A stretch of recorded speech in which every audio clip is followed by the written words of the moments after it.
Om Swastiastu. Om Swastiastu, nggih. Kita santai aja lah.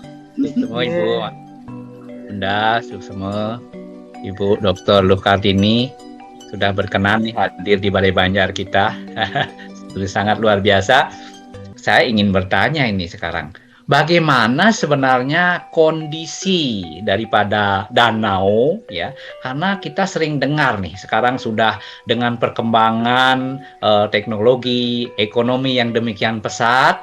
Jadi kondisi danau kita ini seperti tadi saya dengar yang dari Jero Dalang itu sudah sangat mengkhawatirkan. Jadi sejauh mana sebenarnya kondisi mengkhawatirkannya itu, dan juga kita dengar nih Danau Batur khususnya tidak ada sungai yang masuk dan tidak ada juga sungai yang keluar menuju ke laut.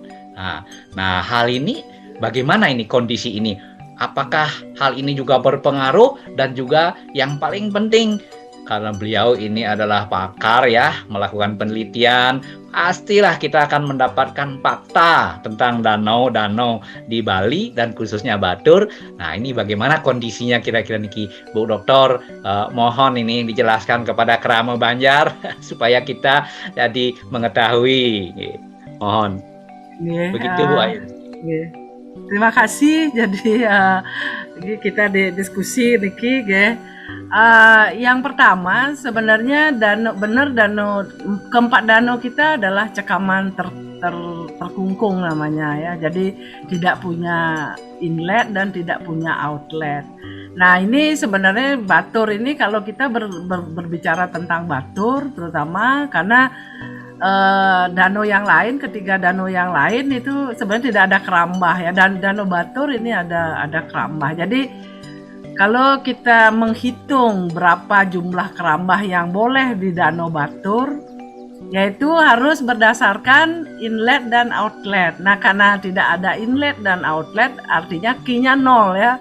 Jadi berapa saja dikalikan 0 berarti harus 0 ya. Jadi kerambah itu tidak boleh sebenarnya. Jadi pada danau cekaman terkungkung seperti Belumbang, itu dari Perdirjen itu sudah ada Perdirjen itu tidak dibolehkan kerambah ya, karena itu pasti akan sangat mencemari, dan bahkan danau-danau yang punya inlet dan outlet pun kalau ada kerambahnya itu banyak sekali masalahnya. Nah, itu salah satu.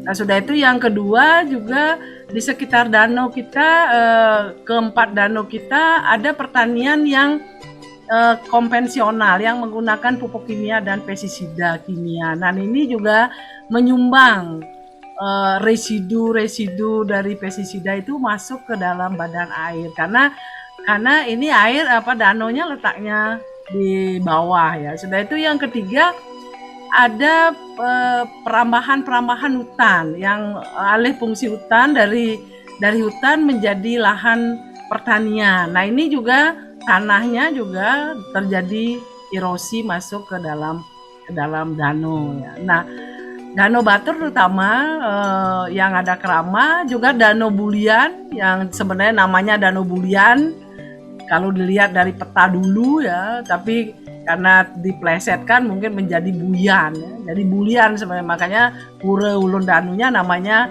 Ulun Danu Bulian.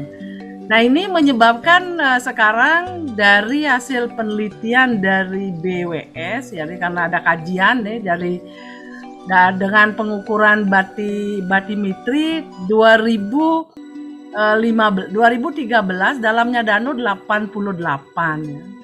2015 menjadi 80 ya, dan sekarang menjadi 77 kalau nggak salah ya. Jadi istilahnya kedalaman danau menurun terus. Nah, ini menjadi sebuah pertanyaan karena sedimentasinya sebenarnya 2013 adalah 0 meter kubik per tahun, 2015 sudah menjadi 1993 meter kubik per tahun, dan 2022 menjadi 5.000 meter kubik per tahun. Jadi nah, ini karena mungkin kita belum tahu penyebabnya, menyebabkan, dan sudah itu volume air meningkat terus. Jadi sangat tinggi peningkatannya. Nah ini kemungkinan karena sedimentasi terus-menerus terjadi perubahan elastisitas daripada danau sehingga mengalirkan air. Kemungkinan ini karena kita belum mendapatkan data penelitian ya.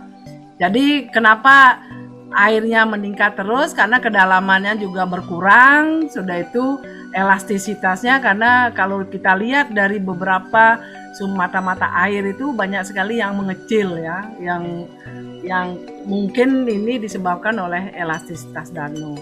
Jadi dan sekarang air danau itu udah masuk, ada beberapa parameter udah menunjukkan danau Batur itu udah masuk ke kelas 4 ya. Jadi kelas 3 yang masing-masing danau ya, karena danau Beratan juga sama, Bulian dan Tamlingan juga itu sama, walaupun sebenarnya Tamlingan secara geografis itu sangat menguntungkan karena di sekelilingnya hutan, tapi ternyata kualitas danaunya, air danau hampir mirip antara danau Bulian dengan danau Tamlingan. Jadi untuk air minum itu harus kelas 1 ya, menurut ada PP yang menunjukkan. Nah, sedangkan air yang sekarang yang menjadi sumber air semeton kita itu sudah masuk, ada beberapa parameternya itu menunjukkan sudah kelas 4. Jadi masih antara kelas sedang ya, tercemar sedang, sampai kalau ada salah satu parameternya dia termasuk tercemar berat. Jadi nah ini yang dari beberapa analisa yang kita lakukan, terutama terhadap ikan yang ada di situ juga itu sudah sangat mengkhawatirkan. Nah ini yang seharusnya menjadi perhatian kita semua ya. Jadi karena tadi udah dikatakan bahwa badan kita terdiri dari 90% air ya, 80-90%. Nah kalau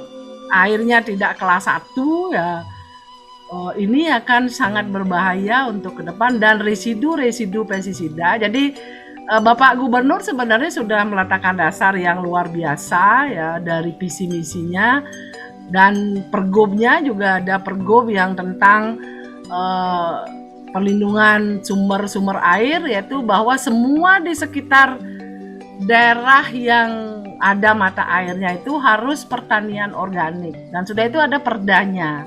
Nah ini mungkin yang perlu kita dorong, kita sosialisasikan, kita dorong untuk diwujudkan, dan sudah itu Danau Batur itu juga menjadi prioritas danau yang ini jadi menjadi danau prioritas Indonesia. Dari 15 danau, salah satunya danau Batur, sudah itu ada 33 danau prioritas di seluruh Indonesia. Jadi keempat danau masuk. Jadi sebenarnya kalau kita bersama-sama mendorong, karena ada kerjasama 13 menteri termasuk Bappenas juga itu ngurusin danau ya. Karena apa? Karena kalau dilihat dari peta airnya sebenarnya Jawa sama Bali itu sudah tergolong riskan ya dengan ini, sehingga sebenarnya perhatiannya sekarang tidak cukup hanya dari atas saja, tapi bagaimana kita dari bawah, terutama semeton-semeton yang ada di sekitar danau, bagaimana mendorong ini agar semua pihak bisa berpartisipasi dalam menyelesaikan permasalahan danau ya. Jadi di sini sebenarnya mengenai peraturan perundang-undangan yang terkait dengan sumber mata air dengan danau ini sebenarnya sudah sangat banyak ya. Sekarang bagaimana kita agar bisa memberikan nanti ada reward dan punishment ketika melanggar seperti apa, ketika memelihara seperti apa rewardnya. Mungkin itu Bu Ayan, Bapak.